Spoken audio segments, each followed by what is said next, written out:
Estamos de regreso. Síguenos en Twitter, @PamCerdeira, todoterreno, donde la noticia eres tú. Continuamos.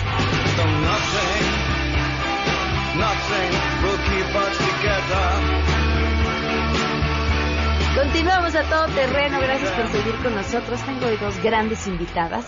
Me da muchísimo gusto. Lola Hernández, gracias por acompañarnos. Gracias, Pamela, por abrirme este espacio. Lola ya había estado con nosotros hace algún tiempo, no logramos recordar hace cuánto, por un libro del que nos va a platicar hoy y también porque la vida la ha convertido en una persona que se ha especializado en el tema del autismo y en el tema de la inclusión y también de lo que vamos a platicar.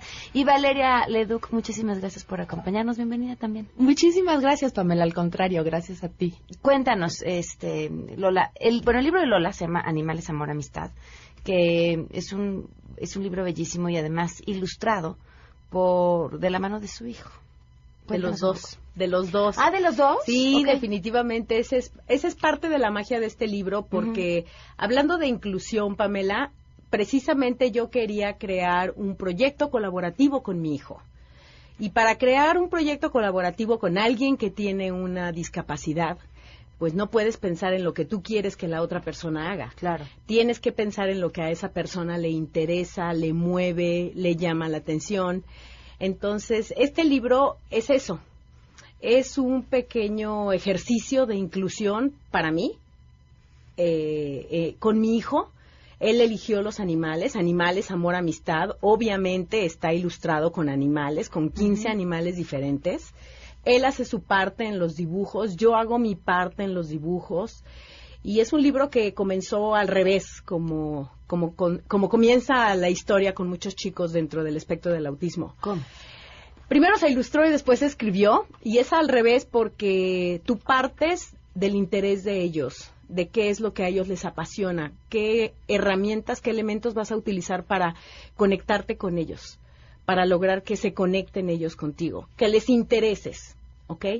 Porque no es lo mismo yo hacer lo que yo pienso que a él le interesa para que se conecte conmigo, que tomar elementos que realmente para él son importantes. Y de ahí tú partes en la creación de un proyecto. Fíjate que uno pensaría que solo es en estos casos, pero si uno quiere la atención de cualquier persona, la mecánica a seguir es esa. Definitivamente, Pamela. Entonces, este tema de inclusión para mí, en muchos casos, está muy mal comprendido, porque estamos tratando de satisfacer necesidades que nosotros pensamos que tienen, y sí las tienen, pero el tema es que nunca volteamos a verlos a ellos, nunca los incluimos a ellos, nunca partimos de la premisa de qué quieren realmente ellos.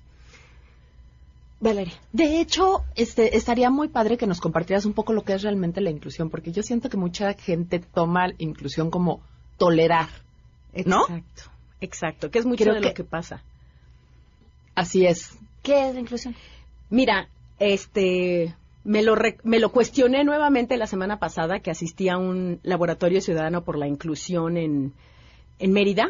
Estábamos reunidas 100 personas trabajando en 10 proyectos de manera colaborativa y eran proyectos que estaban encaminados para satisfacer alguna necesidad, ya sea recreativa, de espacio, etcétera, etcétera, de personas con discapacidad. Eran 10 grupos bastante heterogéneos. En cada grupo había personas con discapacidad. Y cuando te digo heterogéneos y lo que le sigue. Y tú no sabías con qué grupo de personas ibas a trabajar. Cada equipo tenía un proyecto asignado y el fin común era ese proyecto. ¿Cuáles eran tus diferencias? Ese no era el tema. El tema es qué podemos hacer juntos para lograr un prototipo para poder presentar ese proyecto. Obviamente fue una semana muy intensa. Uno piensa que sabe trabajar en equipo. No es cierto. Yo quisiera que todos los seres humanos del mundo participaran en un laboratorio como eso. Es mentira. El ego come a todo mundo. Sale el que sabe más, el que tiene más experiencia, el que quiere más. Y sin embargo, estás en un equipo en donde puede haber una chava de prepa, una chava que está en segundo de año de la carrera, una persona con parálisis cerebral que necesita asistencia en su movilidad. Puede estar un doctorado en teoría de la mente y ahí eso no vale, eso no importa, eso no es es qué podemos hacer juntos. Entonces, la guerra de egos es impresionante. Y cuando yo terminé ese programa y tuve la oportunidad de entrevistar a la cabeza de este programa que está en España, le dije, yo pensé que yo sabía qué era la inclusión, pero hoy me lo replanteé y me lo cuestioné de nuevo, porque la inclusión es realmente no pasar sobre ellos, sino hacer las cosas con ellos. Entonces, la inclusión se ve como un favor. Te voy a poner en esta escuela un asiento, te voy a modificar tu currículum, te voy a hacer el favor de modificarte tu currículum y te voy a hacer el favor de recibir a tu sombra para que venga a acompañarte, ¿no? Entonces, la inclusión se vuelve en un favor, como si no fuera parte de los derechos humanos de estas personas, ¿no? Sus derechos humanos son el derecho a la educación, punto. Entonces, yo me replanteé, Vali, me replanteé realmente el sentido de inclusión y dije, qué dañados estamos. O sea, no tenemos idea de lo que implica llegar a la inclusión. O sea, yo te voy a dar lo que tú piensas, lo que yo pienso que tú necesitas. Que tú necesitas, exacto. ¿No? Ahorita antes de llegar a la estación, Pamela, había un espectacular allá afuera que decía, la riqueza está en dar, no en recibir. Y yo dije, esa frase yo la corregiría y yo diría, la riqueza está en dar lo que verdaderamente el otro necesita y no lo que yo pienso que el otro necesita. Pero qué fuerte, porque entonces, ¿con qué bases estamos haciendo estos programas? Exacto. Inclusivos en las escuelas. Exacto. Para los chiquitos. Pero a ver, es que también partimos de lo que ignoramos, ¿no? Sí, claro. Hace, sí. ¿qué? 2 años, 3 años. Todavía encuentras candidatos a la presidencia que se refieren a las personas con discapacidad como los discapacitados. Exacto. Podría parecer una nimiedad, pero el lenguaje es bien importante. Muy importante. Porque el lenguaje construye nuestras ideas y a partir de ahí construimos nuestro comportamiento. ¿Por qué están haciendo algo mal? No, simplemente son ignorantes. Exacto. Y cuántas otras cosas hoy creemos que estamos haciendo bien, en realidad ignoramos hasta dónde podríamos movernos. Definitivamente. Y hoy, Pamela, agradezco tu micrófono para tener oportunidad de compartir esto, porque sí, realmente es un proceso de aprendizaje y de comportamiento de la sociedad, porque la discapacidad existe solamente si tú la nombras. Porque si no la nombras, existe un ser humano. Uh-huh. Así de fácil. Que tienen los mismos derechos que tú. ¿Cómo podemos llegar ahí? Es necesario la sensibilización de cada ser humano, ¿sabes? Para poder llegar a la inclusión, es necesario que tú primero te transformes en otra persona. O sea, es una persona a la vez.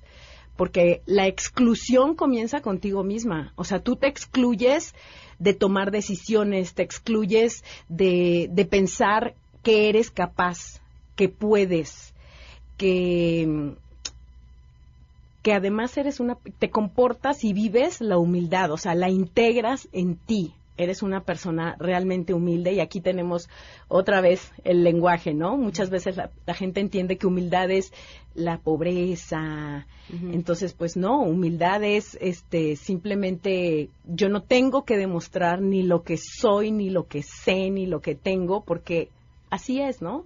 Entonces, creo que para lograr ese proceso de inclusión es necesaria la transformación una persona a la vez. Y lo más interesante, Pamela, es que en este foro nos encontramos que habían personas con algún tipo de condición que también excluyen a los típicos. Uh-huh. Pero es el proceso hasta donde los hemos empujado, ¿sabes? Pero es que como seres humanos tendemos a rechazar lo que no es como nosotros, ¿no? Creo que esa es como la tendencia natural. Y cuando no sabes cómo tratar a una persona y te enfrentas a lo mejor un poco con tu miedo, te enfrentas con muchas cosas fuertes, ¿no? Definitivo. Y por eso, mira, uno de los animales en el libro, que es el cocodrilo, dice, atrévete a convivir con las diferencias, que es realmente ahí donde aprendes. O sea, si tú convives con tu mismo grupo social y, ay, mis amiguitas y mi super amiga, no, atrévete, éntrale a lo que no conoces, o sea, atrévete a exponerte. Es uno de los grandes temas de la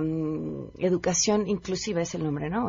Que no es que le hagas un favor al niño con alguna discapacidad de estar en la escuela, sino son los beneficios que el resto de los niños también reciben de convivir y compartir el espacio con una persona con discapacidad, porque también es una oportunidad para aprender, porque es una oportunidad para ver el mundo con otros ojos. Definitivamente, sí. Valeria, en el tema de la literatura infantil, ¿qué tan importante es el tema de la inclusión? Híjole, me encantaría decirte que es un tema fundamental. De hecho, tuve la fortuna de conocer a Lola en un congreso maravilloso de literatura infantil hace ya como 3 años, que giraba en torno a la inclusión, justamente. Y cuando te das cuenta de lo que hacen en otros países con respecto a la literatura, por ejemplo, en braille, sensorial, te quedas con el ojo cuadrado. No te sé decir si en México estamos más atrasados o menos atrasados que en otros lugares, con el tema de la literatura. Yo me atrevo a pensar que, pues, al final de cuentas es un reflejo de todo lo demás, de lo que de la somos. sociedad, de lo que somos. Uy, Yo me atrevería a lo mejor es aventurado, ¿no? No lo sé, pero pensaría que sí. Y en tu experiencia a través de este libro, por ejemplo, ¿qué has encontrado? ¿Cuál es la respuesta de tus lectores? Ok. No sé del todo la respuesta de los lectores. Lo cierto es que por lo menos la gente que me lo ha comentado, encuentran una manera de explicar y de hablar, de conversar con los niños, porque este no es un libro para que se lo des a un niño y toma, léelo. Este es un libro para conversar con los chicos y utilizarlo como un pretexto para hablar sí del autismo y sí de la inclusión. Entonces, creo que las personas que son suficientemente sensibles y que realmente llevan a cabo este proceso de leer no para los niños, sino con los niños, sí han logrado rescatar mucho de lo que estamos hablando, ¿no? Por ejemplo, en el pingüino, que los pingüinos por naturaleza en el Polo Norte se forman un círculo y dejan pasar a cada pingüino uno por uno para calentarlo, ¿no? Entonces yo uso ese ejemplo de cómo la naturaleza de los pingüinos funciona para hacer la analogía de ¿por qué no somos como los pingüinos, ¿no? ¿Por qué no nos damos un turno y todos los demás los abrazamos para que sientan el calor y para que sientan el amor? Entonces, sí ha habido muy buenos comentarios de muchas personas. Tengo maestras que lo han utilizado en el salón de clase con sus estudiantes, que a la larga ese es uno de los deseos que yo tenía, sobre todo primaria.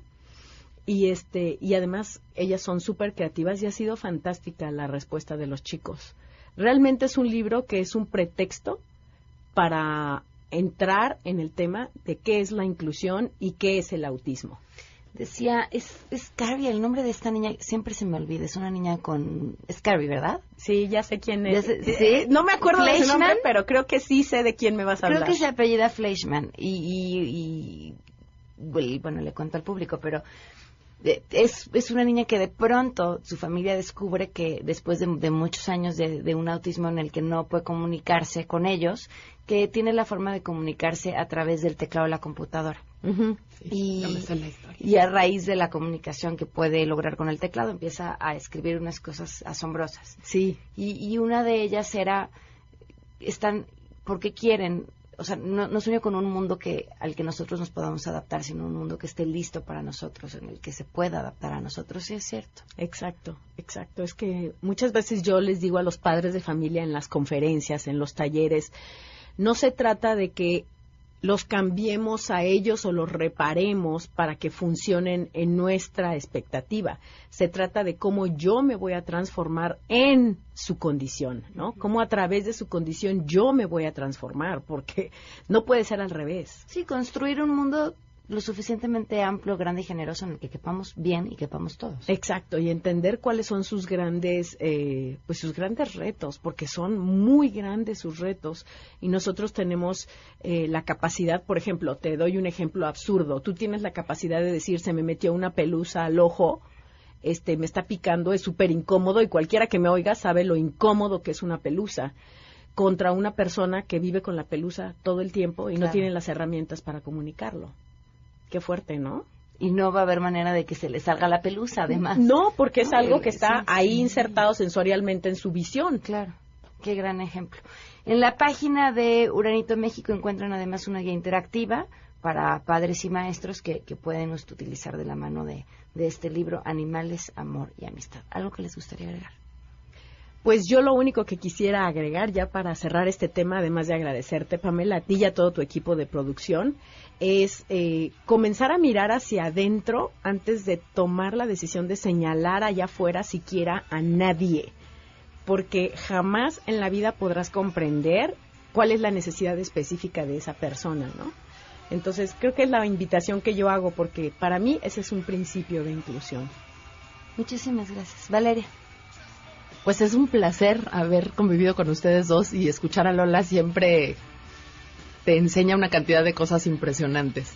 Muchísimas gracias, Lola, por compartir tu sabiduría con nosotros y muchísimas gracias por tu invitación. Y si me das oportunidad de dar mis redes sociales. Claro. Ok, www.lolahernandez.org y en Facebook me encuentran como Lola Hernández Gallardo sin espacio y en mi canal de YouTube como Lola Hernández. Muy bien, muchísimas gracias. Gracias, Valeria. Gracias a ti. Gracias a ti. Nos vamos, se quedan en Mesa para Todos.